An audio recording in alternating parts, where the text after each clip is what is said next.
Learn English for class 4. आम्ही इंग्रजी शिकतो इयत्ता 4साठी. निर्मिती centre for learning resources Pune.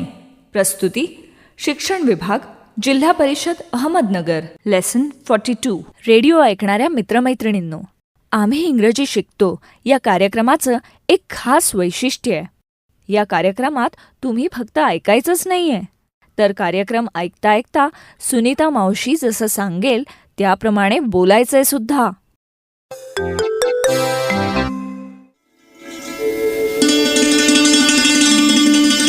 आज आपला सरावाचा दिवस. आधी शिकलेले काही इंग्रजी शब्द आणि वाक्य तुम्हाला या भागात पुन्हा ऐकायला मिळतील. आम्ही अगदी हळू बोलू तेव्हा लक्ष देऊन ऐका हं. टीचर, ही वाक्य वहीत लिहून घ्याल ना, म्हणजे पुढच्या भागात सराव करणं सोपं जाईल. वेगवेगळ्या वेळी काय खाणार याबद्दल आज आपण बोलूया. What will you eat for breakfast? I will eat pohe. What will you eat for lunch? I will eat भाकरी and भाजी. What will you eat for dinner? I will eat rice.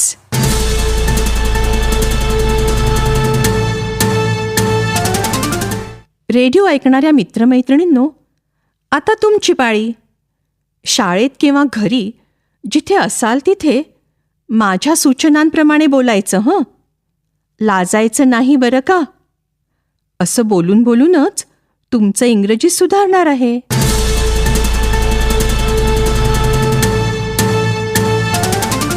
आज तुम्ही 3 नवीन शब्द ऐकलेत. पहिला शब्द होता ब्रेकफास्ट, म्हणजे सकाळची न्याहारी. माझ्या मागे सगळे एकत्र म्हणा, ब्रेकफास्ट. दुपारच्या जेवणाला म्हणायचं लंच. तुम्ही सगळे माझ्या मागे म्हणा, लंच. आणि रात्रीच्या जेवणाला म्हणतात डिनर. तुम्ही माझ्या मागे म्हणा, डिनर. Breakfast, lunch, dinner. आज तुम्हाला मी विचारणार आहे, तू रात्रीच्या जेवणाला काय खाशील? What will you eat for dinner? प्रत्येकाने काहीतरी पदार्थाचं नाव सांगायचं. I will eat भाकरी and भाजी, किंवा I will eat rice and दाल, किंवा काय हवं ते सांगा. खाण्याच्या पदार्थांसाठी मराठी शब्द वापरले तरी चालेल, भाकरी, भाजी, डाळ वगैरे. पण वाक्य मात्र इंग्रजीत म्हणा हं. चला, कोण सांगेल? इंग्रजीत पूर्ण वाक्यात उत्तर सांग. What will you eat for dinner?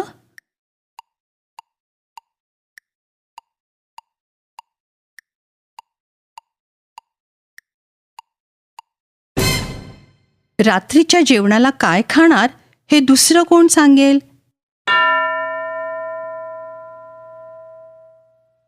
What will you eat for dinner?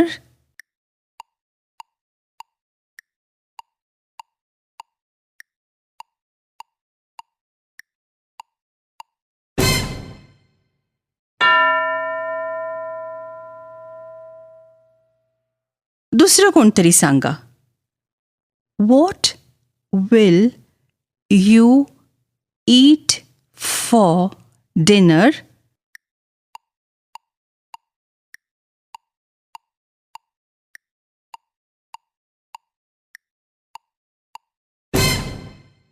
I will eat rice and dal. I will eat भाकरी अँड भाजी. अशी उत्तरं दिली का? गुड. असंच आपण दुपारच्या जेवणाबद्दलही बोलू शकतो. What will you eat for lunch? असा प्रश्न आणि आय विल ईट पुरी भाजी असं उत्तर. याचप्रमाणे सकाळच्या न्याहारीबद्दलही आपण बोलू शकतो. What will you eat for breakfast? असा प्रश्न आणि I will eat a banana असं उत्तर. बरं, खाण्याबद्दलच आपल्या गप्पा चालू आहेत, तर फळांची इंग्रजी नावं शिकायला आवडेल का तुम्हाला? टीचर आज तुम्हाला 5 फळांची नावं इंग्रजीमध्ये शिकवतील. Apple, banana, mango, guava, grape. तुमच्याजवळ फळांची चित्रं असली तर जरूर वापरा. रेडी? मी एका फळाचं नाव इंग्रजीमध्ये म्हणीन आणि तुम्ही ते नाव मराठीत म्हणायचं. टीचर तुम्हाला मदत करतील. ग्रेप्स.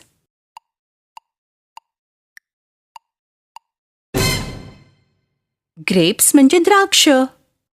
मँगोज.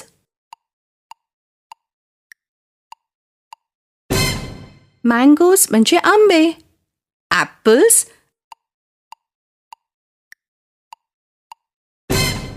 ॲपल्स म्हणजे सफरचंद. ग्वावाज.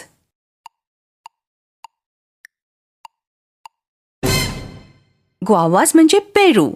बनानाज.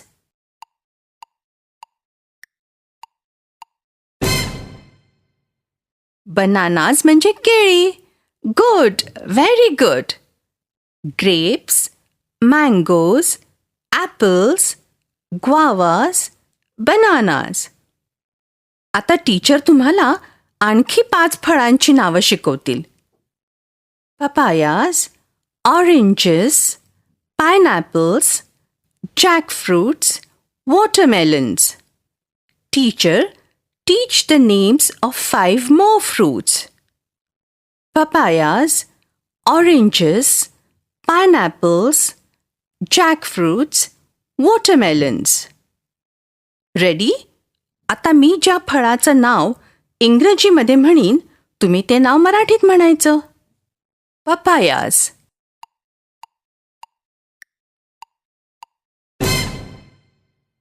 पपाया म्हणजे पपई. ऑरेंजेस.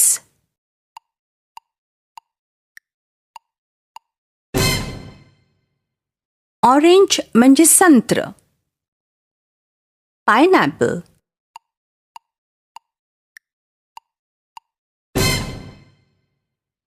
पायनॅपल म्हणजे अननस. जॅकफ्रूट.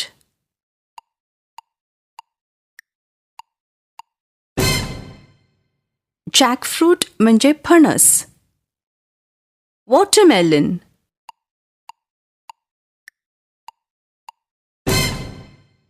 वॉटरमेलन म्हणजे कलिंगड. Good, excellent. बघा, 10 फळांची नावं शिकलात. 10 fruits. Apple, banana, mango, guava, grape, papaya, orange, pineapple, jackfruit, watermelon. बरं, आता मी मराठी नावं म्हणणार आहे आणि तुम्ही सर्वांनी एकत्र इंग्रजीत नाव सांगायचं. ओरडायचं नाही बरं का? टीचर तुम्हाला मदत करतील. पेरू. पेरूला म्हणतात ग्वावा. कलिंगड. कलिंगडाला म्हणतात वॉटरमेलन. केळं. केळ्याला म्हणतात बनाना. अननस. अननसाला म्हणतात पायनॅपल. फणस. फणसाला म्हणतात जॅकफ्रूट. पपई. पपईला म्हणतात पपाया. सफरचंद. सफरचंदाला म्हणतात ॲपल. संत्र. संत्र्याला म्हणतात ऑरेंज. द्राक्ष. द्राक्षाला म्हणतात ग्रेप. आंबा. आंब्याला म्हणतात मँगो.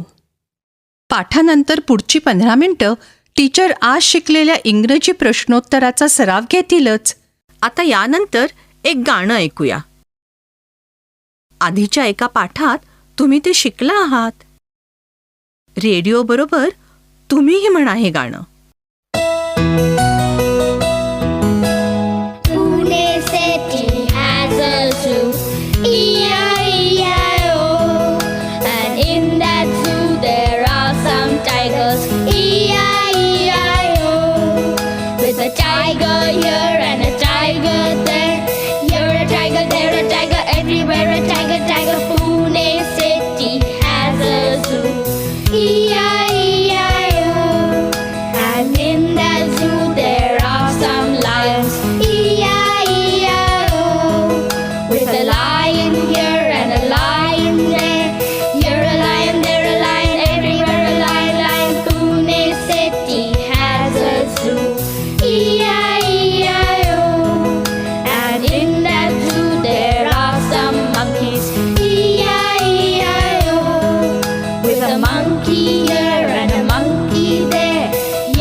पुढची 15 मिनिटं टीचर इतर मुलांना विचारतील, what will you eat for breakfast किंवा लंच किंवा डिनर.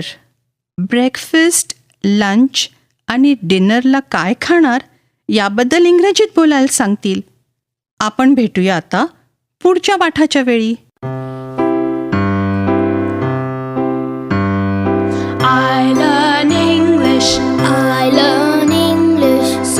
शिक्षक बंधू भगिनींनो, या कार्यक्रमाविषयी